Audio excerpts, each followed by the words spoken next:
Hi, Renny. How are you today? You look beautiful blue skies there. Yes, yes. I'm in Miami. I can't complain. How are you, Bunny? Oh, I can complain. I'm in Toronto and it's freezing cold, but I digress. It's all good. I've spent about half of my life in Toronto shooting movies or TV shows there. I know that city very well. Yes, we love having you. So, like I say, you're always welcome back, but come in the summer. You know the drill. Yes, exactly.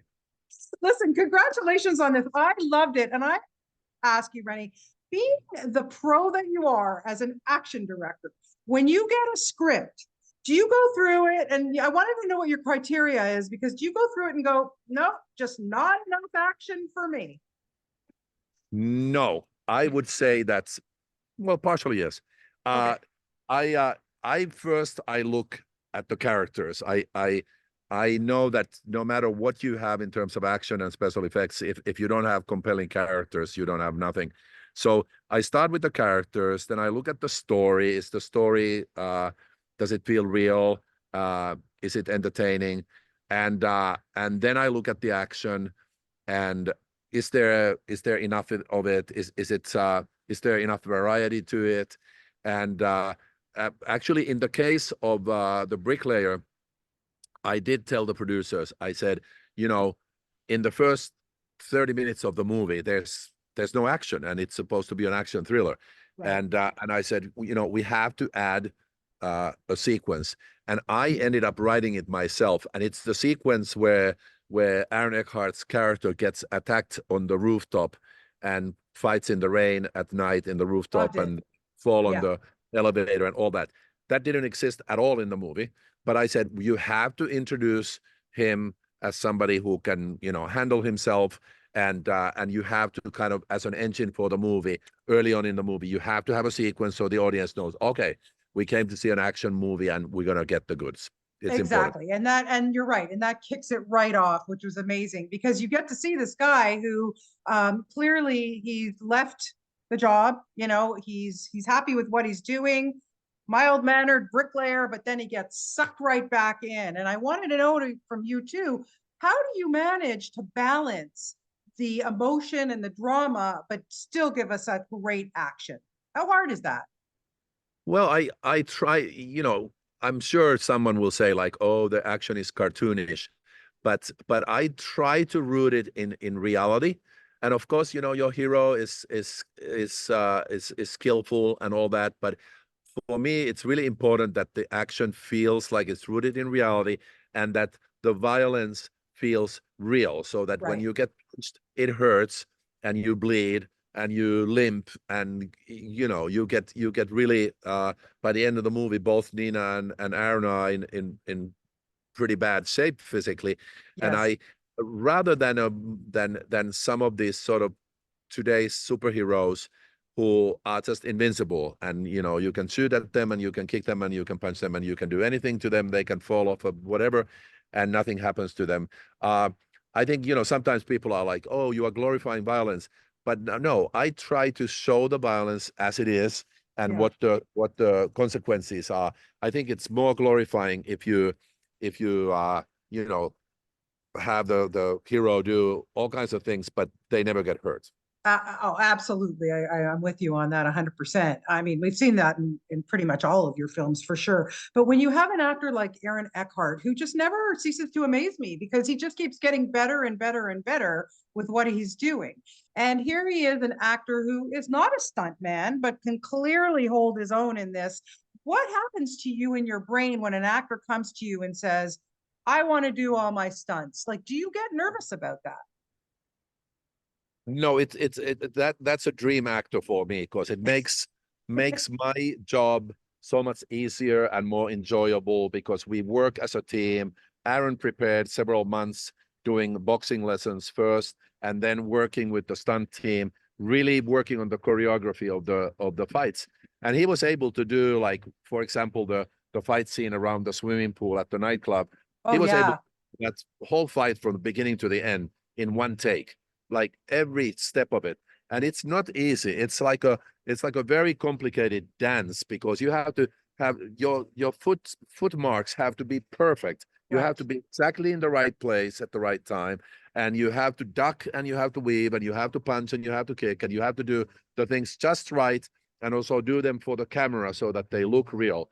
So if you don't have that, it's impossible. And then as a director, you end up doing like one punch at a time, and you just literally have to say like, okay, do that one punch and hit it past his chin like this. It's slow and it's boring and it's never looks real. And I really, of course we use stunt people in certain things, but with Aaron, he did Yeah. everything. Amazing.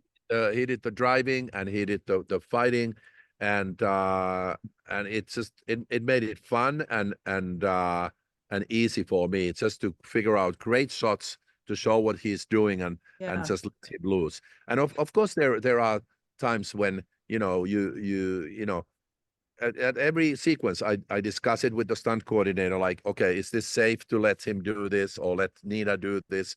Sure. And they assess it together, so that and we assess it together, because you don't want to get anybody hurt, and it just purely logistically, if your actor gets hurt, your movie is screwed. So Clearly. Yeah, you have of to make course. sure that they can do their stuff every Yeah. day. Yeah. So what is more difficult, Rennie, when you are working, when you have a crowd scene or when you're just doing very specific explosions? What is more difficult there to do in terms of an action film? uh I would say that explosions and things like that, they take a lot of planning. It has to be planned in a very exact way, but then the execution is kind of easy, because then you know exactly what's going to happen.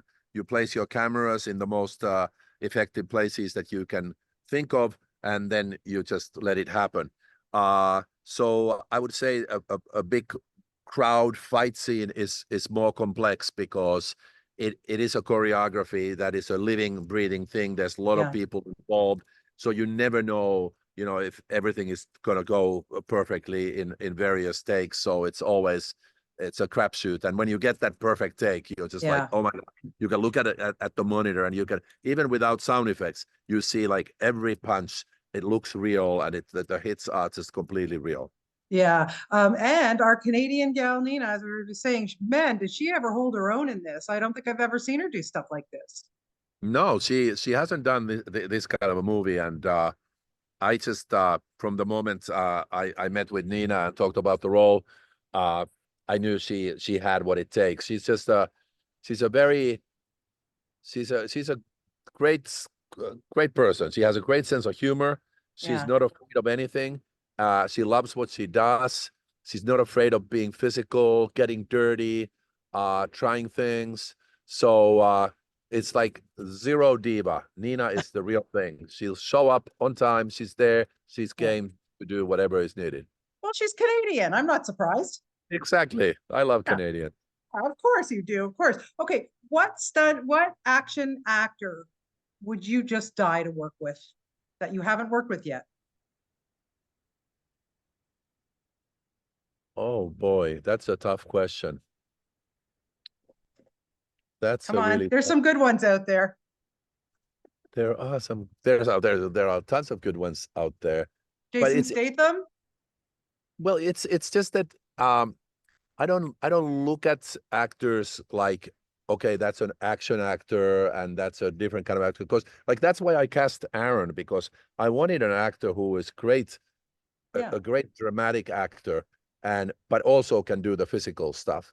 Because to me, like some kind of a cartoony person is not that interesting. But you know, of the action type of people, it sure would be great to work with The Rock.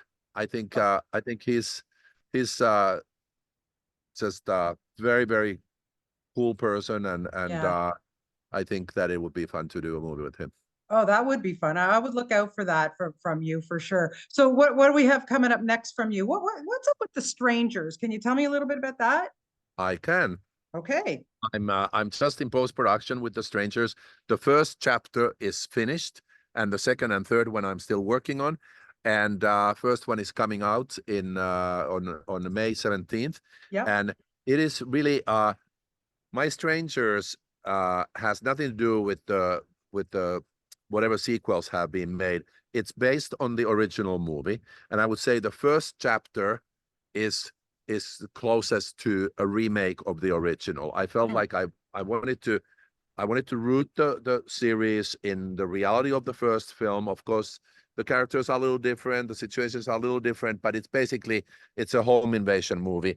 But the difference is that then we start following our main character, and which is played by Madeline Petch. And she survives the first movie, and then we follow her the second and the third movie.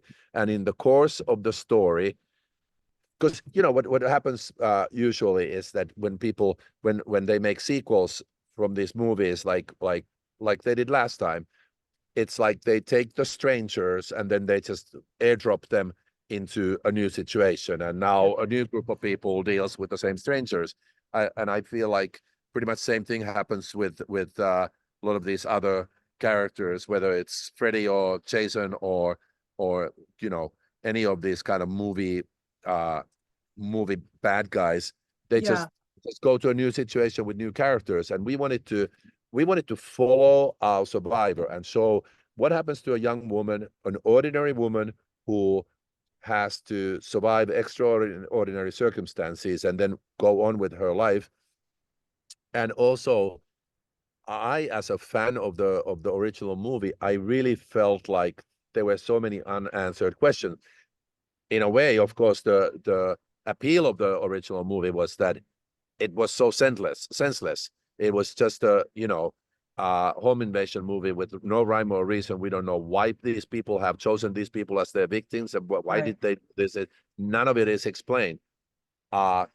That's kind of my first movie. But then in the next second and the third chapter, we dive deep into what is behind all of this. Who are these strangers? Why are they doing this? So I think a lot of questions of the fans that people have been pondering for many years now will get answered, and then some new questions will arise. But I'm very excited about The Strangers. It's really something else, and Well, you've sold me. I can't wait now. This sounds fantastic. It really, really does. Well, listen, Renny, thank you so much for your time today. Listen, the Bricklayer just kicks ass. I loved it, and it's always a pleasure for me to talk to you. And please come back and visit us in Toronto sometime. Thank you, Bonnie. I definitely will. Really a pleasure to talk to you. Take care. Thank Happy you. New Year. Okay, bye-bye. Bye-bye.